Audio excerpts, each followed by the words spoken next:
Good morning, everyone. Today we are going to start our next chapter, that is chapter number 3. The name of the chapter is Gender, Religion, and Caste.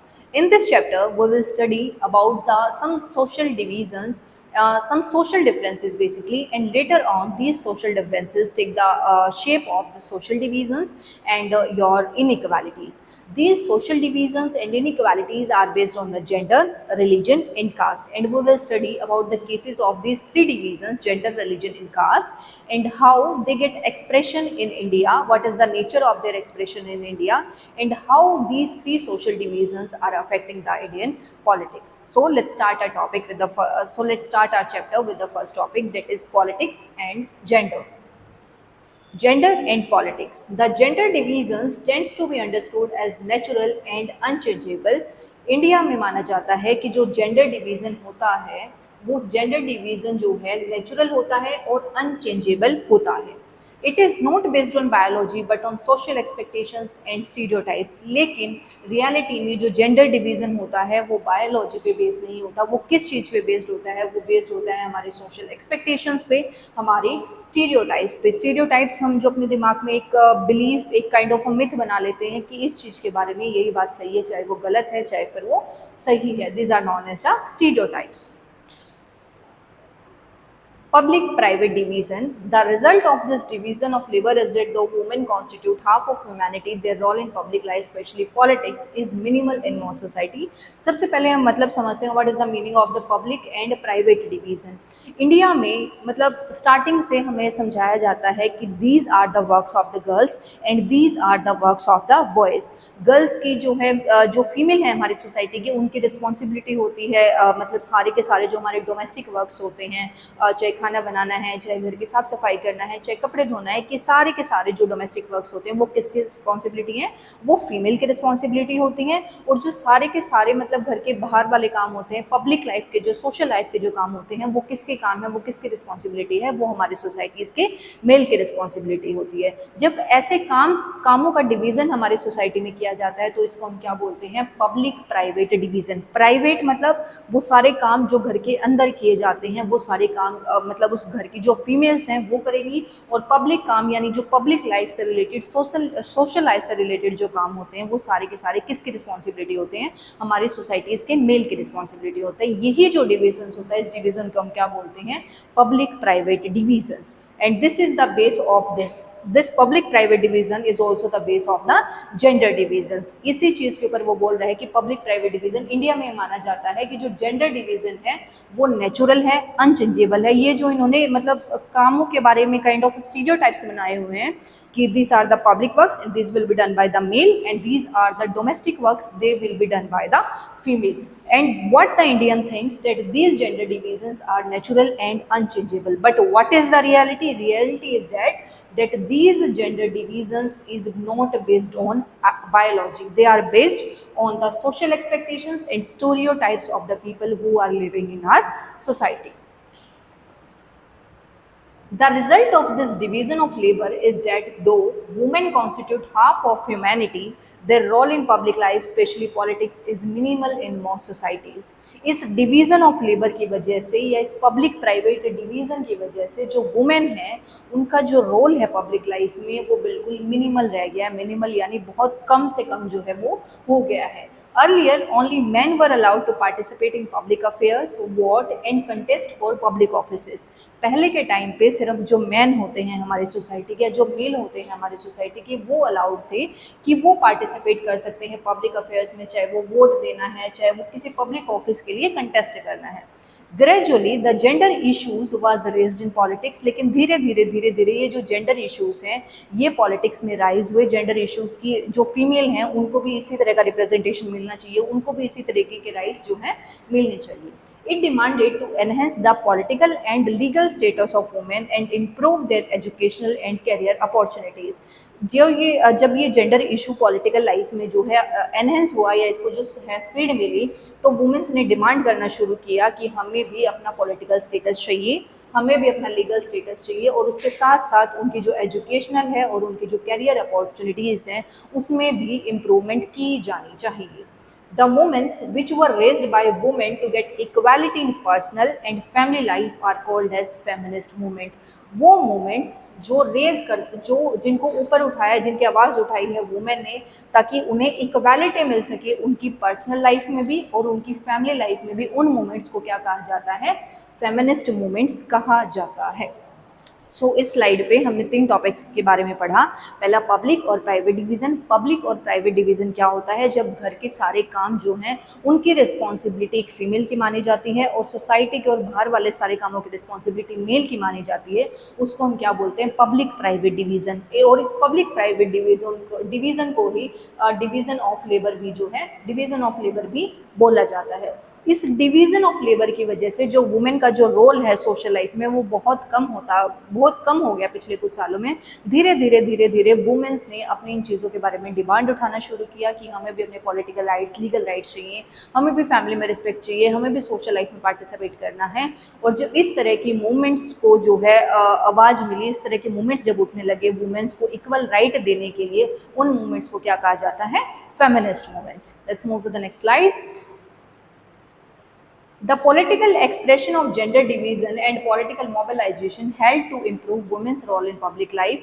जब gender division को political expression मिला, यानी जब gender को जो है थोड़े बहुत पॉलिटिकल इश्यूज में ये हाईलाइट्स हुआ और पॉलिटिकल मोबिलाइजेशन मिला, इससे जो वुमेन का रोल है पब्लिक लाइफ में, पॉलिटिकल लाइफ में, सोशल लाइफ में, उसमें थोड़ा बहुत इम्प्रूवमेंट हुआ है। As India is a male-dominated patriarchal society, women face disadvantage, discrimination and oppression in various ways। Indian जो सोसाइटी है वो मेनली एक मेल डोमिनेटेड सोसाइटी है, मेनली एक पेट्रियार्कल सोसाइटी है। इस वजह से वुमेन को बहुत सारे एरियाज में डिसएडवांटेज, डिस्क्रिमिनेशन और ऑपरेशन जो है फेस करना पड़ रहा है। Now what is the meaning of the patriarchal society? Patriarchal society वो सोसाइटी होती है जो मेल डोमिनेटेड होते हैं, जहाँ पे हेड ऑफ द जो फैमिली होता है वो कोई मेल होता है, कोई फीमेल नहीं होती। हमारे फादर हैं, अगर इन केस फादर की डेथ हो जाती है किसी और रीजंस की वजह से, चाहे हमारा भाई कितना ही छोटा हो या फिर कितना ही बड़ा हो, मदर को वो हेड ऑफ द फैमिली का रोल नहीं मिलता, वो हेड ऑफ द फैमिली का रोल फिर वो भाई परफॉर्म करता है। This is known as the patriarchal society, a society that is headed by the males of the society. Now, in which ways, the question is that how women are facing disadvantage, discrimination and oppression in our society? What are the ways? First, the women are facing discrimination in the sphere of the education. The literacy rate among women is only 54% compared with 76% among men। India में जो women का education rate है या फिर जो literacy rate है वो सिर्फ कितना है? 54% है, जबकि इंडिया में मेल की जो एजुकेशन है उसका लिटरेसी रेट क्या है? 76%। इंडिया में 100% में से जहाँ 76% मेल जो है वो एजुकेशन ले रहे हैं, वहाँ पे सिर्फ कितनी फीमेल को एजुकेशन मिल रही है? 54% जो फीमेल हैं उनको एजुकेशन मिल रही है। तो पहला जो डिस्क्रिमिनेशन है, डिसएडवांटेज वुमेन के साथ किया जा रहा है, वो किया जा रहा है एजुकेशन के फील्ड में। Second is the at work place, at work. On average, an Indian woman works 1 hour more than an average man every day, and yet much of work is not paid. As an average अगर हम बात करें तो Indian women जो है as compare to the man, 1 घंटे वो अपने ऑफिस में, स्कूल्स में, जहाँ पे भी वो काम कर रही हैं, वो उनसे 1 घंटा ज़्यादा जो है काम कर रही हैं। उसके बावजूद भी उनका जो काम होता है उसकी मतलब इतनी अच्छी सैलरी उनको नहीं दी जाती। The Equal Remuneration Act of 1976 provides that equal wages should be paid to equal work। इस सिचुएशन को देखते हुए कि मेल और फीमेल इक्वल काम कर रहे हैं, या हो सकता है फीमेल मेल से थोड़ा बहुत ज़्यादा ही काम कर रही है, फिर भी उन दोनों की सैलरी इक्वल नहीं है। इस सिचुएशन को देखते हुए एक इक्वल रेम्यूनरेशन एक्ट पास किया गया 1976 में, और ये एक्ट कहता है मेल और फीमेल जब सेम काम कर रहे हैं तो उनको सेम सैलरी जो है दी जानी चाहिए।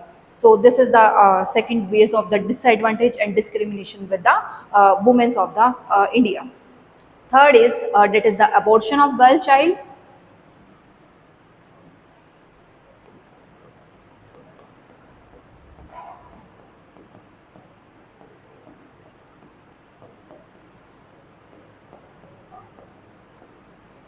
In India, sex selective abortion led to a decline in the child sex ratio, number of girl children per 1,000 boys. India में जो सेक्स को सेलेक्ट करके गर्ल्स का जो एबॉर्शन करवाया जाता है, इससे क्या हो रहा है, जो चाइल्ड का जो सेक्स रेशो है यानी गर्ल्स का जो रेशो है वो इंडिया में कम होता जा रहा है. So abortion of a girl child is also a kind of discrimination with the women in India. Fourth, urban areas have become particularly unsafe for women. Women के साथ मतलब चाहे अर्बन एरियाज हैं चाहे उनके खुद के घर हैं, वहाँ पे भी उनके साथ बहुत तरह का हरासमेंट, एक्सप्लॉइटेशन, ये सारी चीज़ें उनके साथ की जाती हैं, जिससे वुमेन जो हैं not in the urban areas, not even in their own houses, वो सेफ फील नहीं करती. सो हमारे पास these are the ways that how women are facing disadvantage and discrimination and oppression in our society. पहला जो तरीका था वो था एजुकेशन. इंडिया में जो मेल और फीमेल के एजुकेशन रेट और लिटरेसी रेट है उसमें बहुत ज़्यादा डिफरेंस है. मेल का लिटरेसी रेट 76% है, फीमेल का लिटरेसी रेट 54% है. सेकेंड पॉइंट, वर्क पे उनके साथ जो डिस्क्रिमिनेशन किया जाता है. इंडिया में मैन और वुमेन दोनों इक्वल काम कर रहे हैं, लेकिन उसके बावजूद भी वुमेन को as compare to the man कम सैलरी दी जा रही है. इस सिचुएशन को देखते हुए एक इक्वल रेम्यूनरेशन एक्ट पास किया गया 1971 में, जिस एक्ट ने ये बोला कि मैन और वुमेन को अगर वो सेम काम कर रहे हैं तो उनको इक्वल सैलरी दी जाएगी. Third, abortion of the girl child. India में before the birth gender check करवाना, जेंडर चेक करवाने के बाद अगर उन्हें लगता है कि जो प्रेग्नेंट वुमेन है उसके पेट में लड़की है as compare to the baby boy, तो वो उसका एबॉर्शन करवा देते हैं. इस वजह से जो रेट है गर्ल्स और बॉयज़ का हमारी सोसाइटी में वो बहुत ज़्यादा जो है उसमें डिफरेंस है. गर्ल्स का rate as compare to the boys हमारी सोसाइटी में बहुत कम है. Urban areas have become particularly unsafe for women. और चौथा जो है अर्बन एरियाज, चाहे फिर वर्क ऑफिसेज हैं, चाहे मतलब कोई भी जगह है, वो वुमेन के लिए आज के टाइम में सेफ नहीं है. इसके हम बहुत सारे एग्जांपल अपनी फिलहाल की लाइव जो मतलब देख रहे हैं हमारे सोसाइटीज़ में. Many of the times in the news, many of the times in the newspapers, it is very clearly visible. So move to the next slide. Women's political representation. Issues related to women are not given adequate attention. वो सारे issues जो women से related हैं उनको proper attention जो है वो नहीं दी जा रही. This has led many feminist and women's movements to the conclusion that unless women control power, their problems will not get adequate attention. और जब वुमेन को प्रॉपरली अटेंशन नहीं मिल रहा तो उसके बाद बहुत सारी फेमिनिस्ट ने, बहुत सारे वुमेन्स वालों ने ये कंक्लूजन निकाला कि जब तक वुमेन के पास पावर नहीं आएगी तब तक वो पावर को अपने हाथ में कंट्रोल नहीं करेंगी, उनकी जो प्रॉब्लम है वो तब तक सॉल्व नहीं होंगी. In India, the percentage of elected women members in Lok Sabha touched 12% of its total strength for the first time in 2014. India में जो मतलब जितने भी हमारे MLAs होते हैं, मेंबर ऑफ द MPs होते हैं, मेंबर्स ऑफ द पार्लियामेंट, उसमें इंडिया में जो वुमेन्स का जो परसेंटेज है वो सिर्फ कितना है, 12%. और ये 12% भी पहली बार कब हुआ है, in the 2014. Their share in the state assemblies is less than 5%. तो वुमेन का जो शेयर है, वुमेन का जो परसेंटेज है स्टेट लेजिस्लेटिव असेंबलीज में एज द MLA, वो सिर्फ कितना है, वो 5% से भी कम है. तो इंडिया में वुमेन को पॉलिटिकल रिप्रेजेंटेशन कोई ज़्यादा अच्छा नहीं मिल रहा है. इंडिपेंडेंस के टाइम के बाद से ही वुमेन का जो शेयर है लोकसभा में या फिर हमारी सेंट्रल जो बॉडीज़ हैं उनमें वो सिर्फ कितना है, 12% है. और अगर हम स्टेट असेंबलीज की बात करें तो वहाँ पे जो वुमेन का शेयर है मतलब लीडर्स में वो सिर्फ कितना है, 5% है. One way to solve women problem is to have a fair proportion of women in the elected bodies. एक जो तरीका है वुमेन की प्रॉब्लम्स को सॉल्व करने का वो ये है कि वुमेन्स को प्रॉपर रिप्रेजेंटेशन दिया जाए. कहाँ पे, इलेक्टेड बॉडीज़ में, कि भाई मतलब as compare to the not the more but at least 30%, 40%, 50%, मतलब एज इक्वल जो है प्रोपोर्शन या रिप्रेजेंटेशन वुमेन को हमारे इलेक्टेड बॉडीज़ में जो है वो दिया जाना चाहिए. In panchayats and municipalities, 1/3 of seats in the local government bodies are reserved for women. अगर हम पंचायत की बात करें, अगर हम म्यूनसिपलिटीज़ की बात करें यानी लोकल गवर्नमेंट बॉडीज़ की अगर हम बात करें तो वहाँ पे 1/3 जो सीट्स हैं वो वुमेन के लिए रिजर्व की गई हैं. Now there are more than 10 lakh elected women representatives in rural and urban local bodies. अगर हम प्रेजेंट टाइम की बात करें तो हमारी जो रूरल और अर्बन लोकल बॉडीज़ हैं उसमें कितनी वुमेन्स जो हैं वो काम कर रही हैं, ऑलमोस्ट 10 लाख के आसपास जो इलेक्टेड वुमेन हैं हमारी अर्बन और लोकल बॉडीज़ में जो हैं they are working. Gender division is an example that some form of social divisions need to be expressed in politics. Gender division जो है वो एक एग्जाम्पल है कि ये ज़रूरी है कि कुछ तरीके की जो सोशल डिविजन्स हैं उनको एक्सप्रेस किया जाए या उनको रिप्रेजेंट किया जाए कहाँ पे, पॉलिटिक्स में या फिर पॉलिटिकल लेवल पे. This also shows that disadvantage groups do benefit when social divisions become a political issues. ये जो जेंडर डिवीजन वाला कंसेप्ट है ये दिखाता है कि जो डिसएडवांटेज ग्रुप्स हैं उनको कुछ फ़ायदा होता है कब, जब सोशल डिविजन्स जो हैं वो क्या बन जाती हैं, वो एक पॉलिटिकल इशू बन जाती है.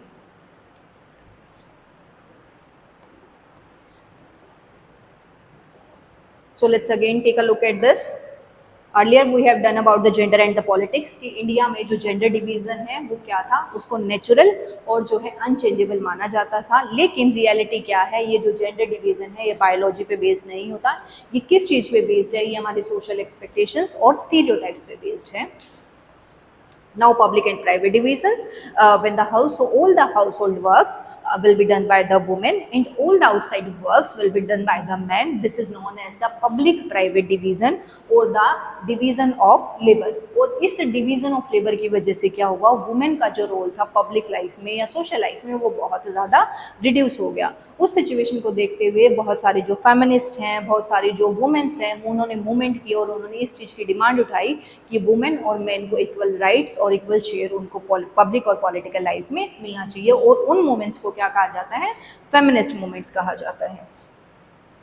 जो पॉलिटिकल एक्सप्रेशन है जेंडर डिवीज़न इंडिया में जो है, क्योंकि इंडिया एक मेल डोमिनेटेड और पेट्रियार्कल सोसाइटी है, इस वजह से वुमेन बहुत सारी जगह डिसएडवांटेज, डिस्क्रिमिनेशन और ऑपरेशन फेस कर रही हैं. वो कहाँ कहाँ वो फेस कर रही हैं, पहला एजुकेशन में हमारा लिटरेसी रेट जो है मेल और फीमेल का वो बहुत ज़्यादा अलग है. दूसरा वर्क पे, जहाँ सेम वर्क के लिए मेल और फीमेल को सेम सैलरी नहीं दी जाती, फीमेल को बहुत कम सैलरी दी जाती है, उसके लिए इक्वल रेम्यूनरेशन एक्ट जो है वो पास किया गया. तीसरा एबॉर्शन ऑफ गर्ल चाइल्ड को एबॉर्ट कर दिया जाता है. इस वजह से जो गर्ल्स का रेशियो है हमारी सोसाइटी में एज़ कम्पेयर टू बॉयज़ वो काफ़ी कम है. फोर्थ, वुमेन्स के साथ जो है मतलब काइंड ऑफ एक्सप्लॉइटेशन उनका हो रहा है और जो अर्बन एरियाज़ हैं वो वुमेन्स के लिए काफ़ी अनसेफ हैं. बात करते हैं वुमेन्स के पॉलिटिकल रिप्रेजेंटेशन की. फेमिनिस्ट मूवमेंट्स की वजह से और वुमेन मूवमेंट्स की वजह से जो है मतलब वुमेन्स का political representation as compare to the earlier times वो काफ़ी बड़ा है, लेकिन अभी भी वो प्रॉपरली नहीं है. आज के फिलहाल के टाइम की अगर बात करें तो इंडिया की जो सेंट्रल बॉडीज़ हैं वहाँ पे वुमेन का रिप्रेजेंटेशन सिर्फ कितना है, 12% है. और अगर हम बात करें स्टेट लेजिस्लेटिव असेंबलीज़ की तो वहाँ पे वुमेन का रिप्रेजेंटेशन सिर्फ कितना है, सिर्फ 5% है. इस प्रॉब्लम को सॉल्व करने के लिए एक स्टेप ये उठाया जा सकता है कि वुमेन को इन इलेक्टेड बॉडीज़ में जो है रिजर्वेशन प्रोवाइड करवाया जाए. जैसे रिजर्वेशन उनको दिया गया है पीआरआईज में, पंचायती राज बॉडीज़ में ये कंपलसरी है कि 1/3 सीट्स जो हैं वो वुमेन के लिए रिजर्व की जानी चाहिए. और इसी तरह के सेम जो प्रोविजंस हैं वो हमारी सेंट्रल बॉडीज़ और जो स्टेट लेवल बॉडीज़ हैं, चाहे स्टेट असेंबलीज़ हैं, चाहे हमारी पार्लियामेंट है, वहाँ पे भी वुमेन को रिजर्वेशन दिया जाना चाहिए ताकि वुमेन को जो है पॉलिटिकल रिप्रेजेंटेशन अच्छे से मिल सके. और जब लास्ट ये कंक्लूजन जो है जेंडर एंड पॉलिटिक्स वाले चैप्टर का टॉपिक का ये है कि जब जेंडर डिवीज़न को एक्सप्रेशन मिलता है पॉलिटिक्स में तो इससे क्या होता है, डिसएडवांटेज जो ग्रुप्स हैं उनको कुछ ना कुछ फ़ायदा होता है. तो सोशल डिविजन्स कई बार अच्छे होते हैं जब वो पॉलिटिकल इशू बन जाते हैं, क्योंकि जब जेंडर डिवीज़न एक पॉलिटिकल इशू बना तो उसी टाइम के बाद जो है वुमेन को थोड़ा बहुत सोशल लाइफ में रिप्रेजेंटेशन, वुमेन को जो है पॉलिटिकल लाइफ में रिप्रेजेंटेशन मिलना शुरू हुआ.